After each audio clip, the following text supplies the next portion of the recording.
Hi guys, welcome back to my channel. Today we're going to make sausage roll and delicious sausage rolls. Sausage roll is made with pork meat usually and sausage. So I had one kind sausage at home, so I decided to use it for to make the sausage roll. So I added a little bit of beetroot, that's 1 teaspoon, and I add some stock cube powder and onion powder. So I blended it with my food processor and I'm going to set it aside. So in a bowl, I measured out my flour. You can use self-rising flour for this, but I'm using 1 kg of flour for this and 40 grams of baking powder.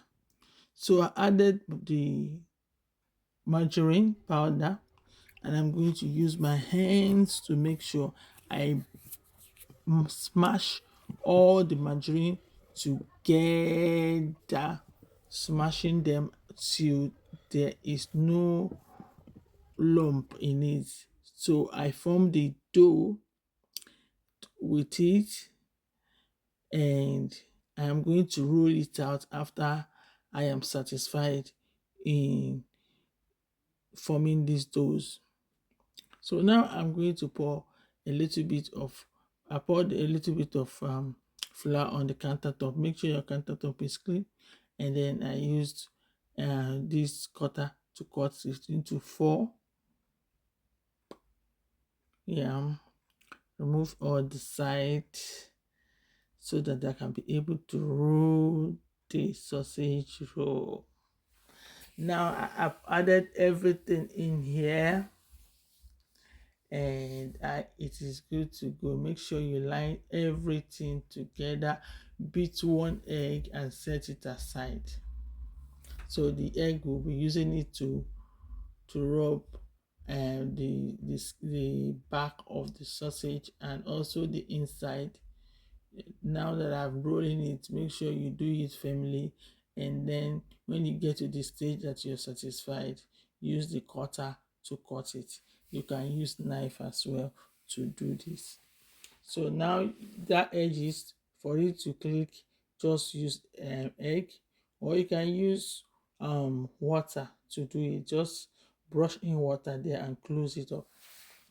Now the next what I'm going to do now, I just use fake to make some design to make it look at least a little bit beautiful when it is done.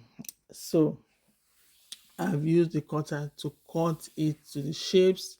Use it to cut the shapes that you want. This is the size that I want, and I'm going to cut them all because 1 kg made a lot of batch. So guys, if you have not subscribed to my channel, what are you doing? What are you doing? Kindly subscribe to this channel so that so now we're going to, I use the egg to just make the back so that the back will be brown. And after 25 minutes of baking, this is how it looks like. It was so delicious. I don't really like eating sausage, but I loved eating this, probably because I made it myself. But this was so good. It's even better. I was a little bit guilty that it was not the real sausage, but this is pork meat. Right? Pork meat is pork meat, right? And it was so delicious. Please make sure you give me a thumbs up if you like this video, comment and share to your friends and your family. Bye bye, see you soon.